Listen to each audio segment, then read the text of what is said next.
nalaman no, way back about you bilang Dairy King Belter Hero. So, yung title mo na yan, ano ba ang nasa likod niyan sa title mo? Actually, tinatawag lang before kasi it was only the Power Belter. And they called me the Power Belter because one of the hosts before here in Dubai, he called me Power Belter kasi nga dahil sa power ng yung boses ko. Tapos yun nga dahil sa taas daw ng boses. Pero sabi ko lang, I claim it na rin. So parang ginawa ko na okay, tawagin ko na, ginawa ko na lang, parang ginawa na nila kaya the Power Belter. So after that, after happens na yung last 2015, so yun nga yung nakasave ako ng 4 lives drowning in Jumeirah. 4 lives? Yeah, 4 lives in Jumeirah, Burj Al Arab, near Burj Al Arab. So inano ko na, instead na the Power Belter, the power kasi sinasabi nila hindi na the Power Belter, ginawa nila the Singing Hero. So gusto ko pa rin siya lang ipagsama yung yung pagiging Power Belter ko at saka yung pagiging sipay. Ginawa nila siyang the Power Belter Singing Hero. Yes, yun ang ginawa nilang title sa akin ngayon. So yun nga. So with this port, yun nga nakasave ako ng 4 lives sa Burj Al Arab last 2015. Actually, it happens lang, most of my friends invited me na mag night swimming kami. So at that time din naman, I was really tired and I feel lazy to go out that time. Yun nga, sabi ko na, parang sabi, sige na, sumama ka na. So sige, sasama na ako. Hanggang nagka-ano kami. Pero that time, pagdating, it's around 2 o'clock in the morning na yun. 2 o'clock in the morning. Pagdating na talaga namin that time, it was really, yung alam mo yung dagat na super galit. Yung may super wave galit. talaga siya. Wave talaga. It's like hindi yung wave talaga na 1. Tapos wave na naman. Hindi, yung wave niya is talaga. Ganun talaga yung wave niya. So, wala kaming time. Sabi ko, hindi na tayo pwedeng maligo kasi nakakatakot ng dagat. So, hindi kami naligo. Pero that time, naisipan ko lang, pwede bang doon na lang ako sa Dalampasigan habang yung yung dagat, hanggang dapat dadampi lang sa yung hindi ko sa paa ko, gano'n. So, around 2:30, gano'n, 2:30 in the morning, may naririnig talaga ako na yung kumbaga, may tumataan ng hindi mo help or may sumisigaw na hindi ko maintindihan kung help o tulong yung sumisigaw. Pero narinig ko lang sumisigaw. So, siguro dumating yung pagiging chismoso ko that time. Tumakbo ako doon sa may parang may sumisigaw. So, tumakbo ako doon sa way na yung sa gawin na yon. So nung pagdating ko doon, yung mga kabayan natin nag-uumpukan, tinitingnan nila kung saan yung sumisigaw. Ako naman, pagdating ko doon, ano nangyari? May sumisigaw, bla bla bla, ganyan. So hindi ko sila makita kasi sa dilim. Tapos sa laki yung ng alon. So hindi ko sila makita. So wala, nakatitig lang din ako pero hindi ko namalayan yung sarili ko na nandun na pala ako sa dagat. Na-realize ko na lang nung bit-bit ko na yung dalawa papabi sa gilid. Yung dalawa. Pero it doesn't mean na yung dalawa ikinarga ko talaga sila. Parang nagtutulungan naman kami, syempre. So dinala ko silang dalawa. Malalim ba talaga yung tubig? Hindi siya malalim kasi kumbaga hanggang dito lang yung tubig.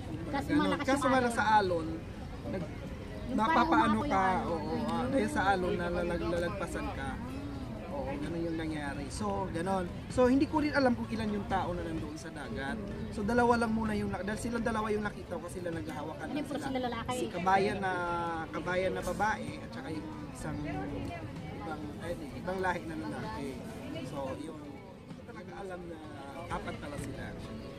So, nung paglalagpas ko, yung dinadala na okay na, sabi ko, pagdating namin yung dalawa, so tumawag na, pakitulong na lang guys, tawag na kayo ng ambulance kung hindi kaya. Sabi niya, still someone there inside. Sabi ko, still someone there inside. Hindi ko nakikita. Wala akong makikita. So, itong si isang ibang lahi, nakita ko na gumaganon-ganon na. Kumakaway-kaway na siya. Hindi siya sumisigaw eh. Ganon lang siya. So, ayun, diretso na naman ako, lumangoy na naman, pinuntahan ko siya, kinuha ko siya. Ayan, so hanggang sa awa naman ng Diyos, kaya ko pa rin siya dalhin sa ano, dadala ko pa rin siya sa Dalampasigan. So yung mga iba kabayan natin, tumutulong na lang pag nadala ko sa akin. So pagdating ko doon, meron pa palang isa. So hindi, yun talaga, si kabayan na babae, yun na yung pira, medyo malayo na talaga. Yun, nandun na siya, nadala na talaga siya, nadala na talaga siya sa amin. So luckily lang talaga si kabayan, siguro may plano pa talaga si God sa kanya. Yung isa nating kabayan, nag-flash, yung cellphone niya, may flashlight dito. Na-flashlightan, so si kabayan, hindi na siya makasigaw. So parang pag ganon-ganon na lang din siya, yung sumisigaw siya pero hindi na nagarinig. Oo, na ganon na. So ako naman, syempre si God na lang, siguro si God na lang talaga nag-guide sa akin kasi nawala na yung wala sa akin yung isip na naghihisitan ako na tumulong that time.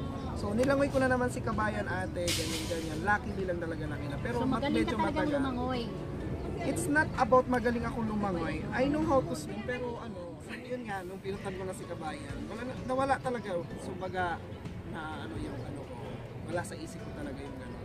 So, hindi siguro, si God lang talaga nandun sa, mga si God or someone, ano, nasa, kumbaga ginamit din lang yung ano ko ba, yung katawan ko. Pero iba yung nasa loob, iba yung nasa ano.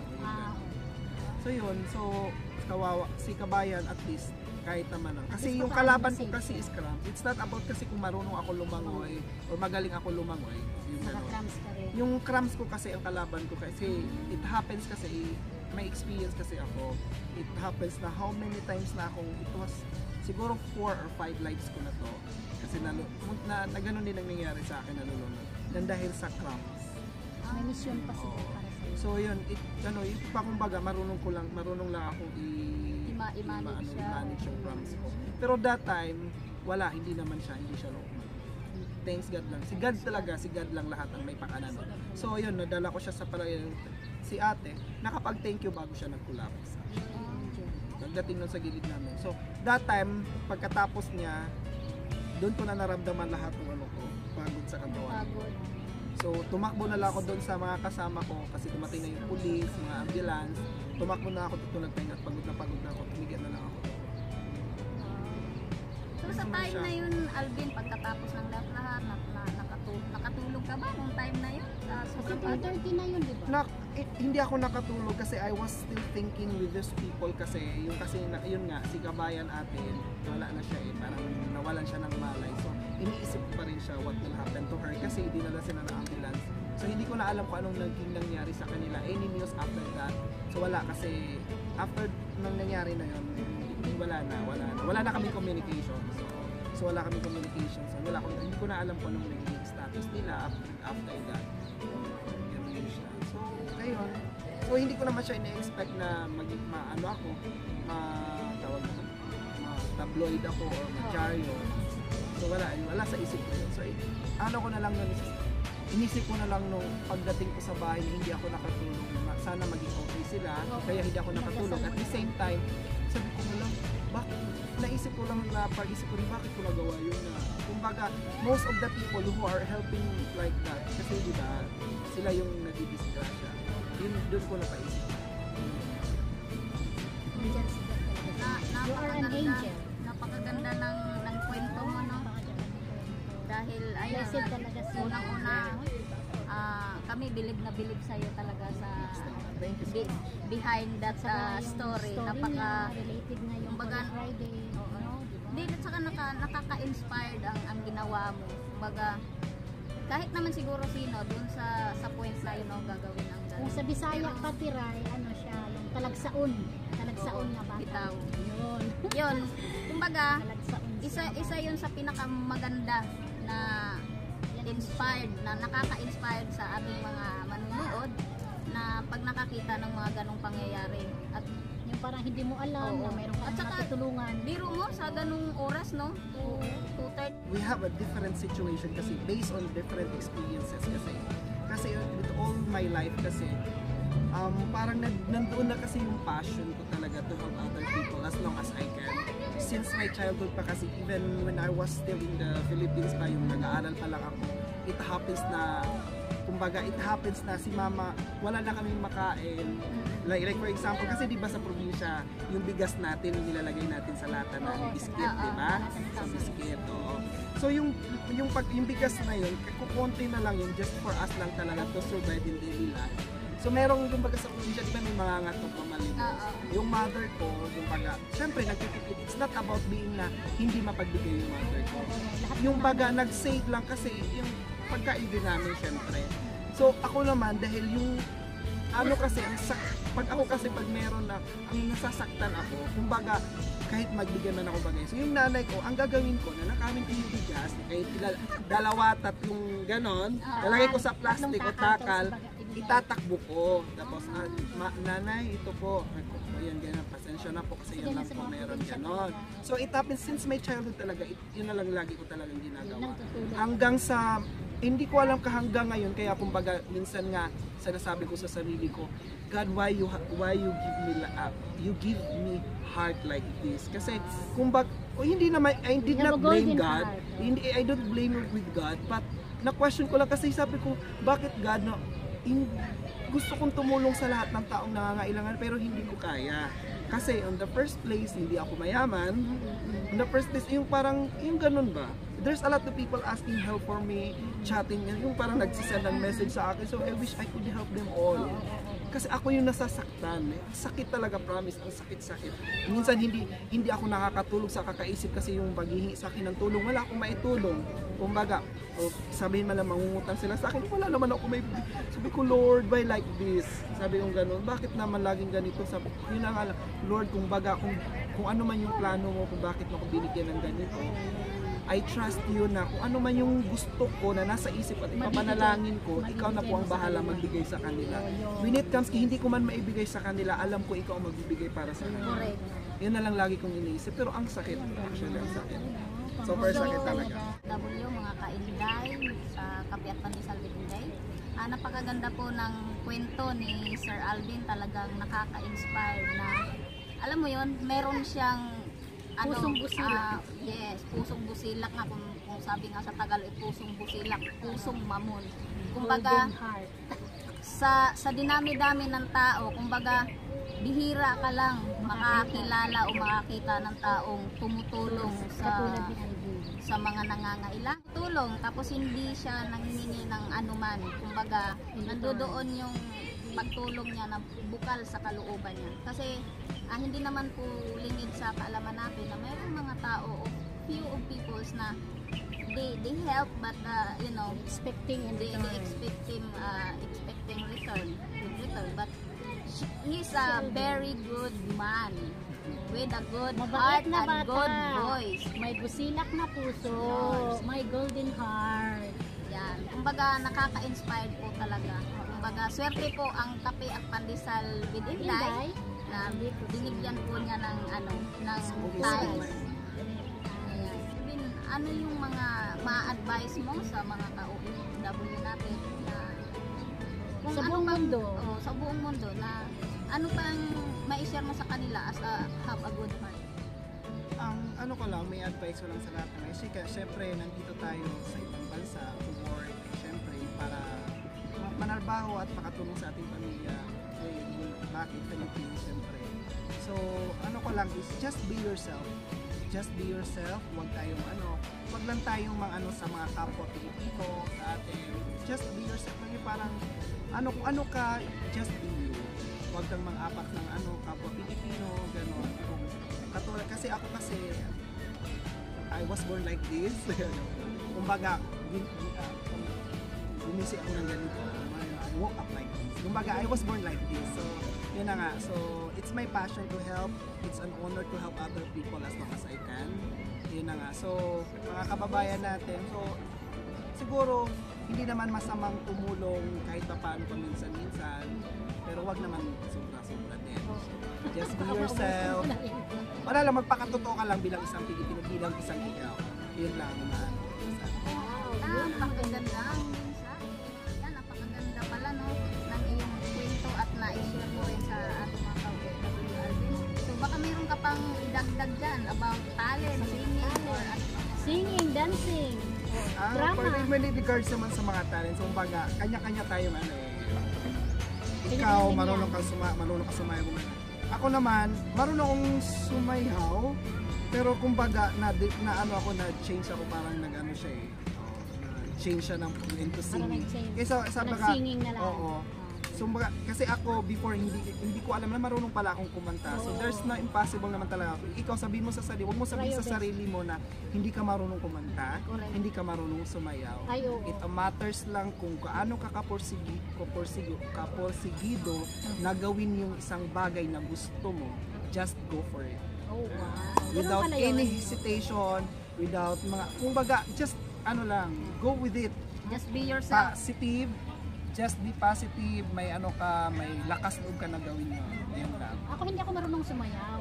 Pero ngayon, nagcha-challenge ako sa mga FUG dancers na sasayaw daw kami ng dayang-dayang sa Philippine Independence Actually, Day. it's really an honor to be kumbaga, before hindi ka marunong sa ganito, and then after that you will know how to do it.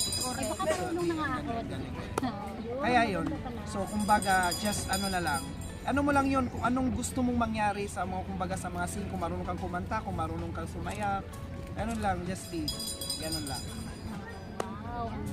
Napakaganda ng mga challenge na binitiwan ni Sir Alvin na nakakapagbigay inspirasyon at talagang siguro naman mga ka-OFW namin kung meron kayong talent at na-inspired kayo kay Sir Alvin, go gawin na natin yan. Dance, sing Swim. Tama. ayan. Ano lang yan eh. Confident lang dapat lagi. Self-confident. Correct. O ayan, how to be you. Sa sa may ganun eh, how to be you. Just You be can yourself. sing, you can dance, you are a hero. Oh my God, you're so blessed. Thank you. O ayan, Guys. dahil kami ay yung pinagbigyan, baka mayroon kang panawagan dyan o Or i-grade pa sa Actually, we're still cooking for my. We're still cooking regarding on my first solo concert that would be after Ramadan, hopefully soon. Ayan, so I'm inviting you all. I'll keep you on posted regarding on that. Inshallah. Yeah, that would be my first solo concert. Ayan. Wow! And I'm still looking forward to all of you guys to support me. Ayan, sa lahat ng mga, kumbaga, ayaw nila ng Alvinatics. Ganun. Gusto nila daw Pansinatics. Oh. Pansinatics to make us unique daw. So, to all my Pansinatics, ayan. Yan, isa na kami doon. Ayan, Sana I'm kami always doon. looking forward to all your support guys, sa mga lahat ng mga nagsusuporta sa akin before. Sana hindi kayo magsawang sumuporta sa akin. And I will be having a mini concert show this coming Thursday daw Wow! at Comedy Central. It's a birthday show of mine. Wow! Yeah. Ngayong Thursday ba? Thursday night, yeah. Pwede ba kami Yan. Everyone is welcome to Pwede yan, come there actually. Thursday night at Comedy Central, Sun and Sky. Wow! Yan mga guys, subaybayan. Sa Riga ni po Alvin. yun. Oh, yun Thursday. Kung sino ang gustong Mga pumunta, guys, please support Alvin. Alvin Panchito. Yan. O ayan, kami ay may follow-up pa na nakatanungan sa iyo. Kung bilang ikaw ay si Alvin Pansito, ikaw ay Ako po ay isang power belter singing hero. Wow! Galing! wow, maraming salamat Maraming Alvin. salamat. Thank you po. Thank Such an you. honor po. Such an honor. Thank you. God bless us all. Thank you guys.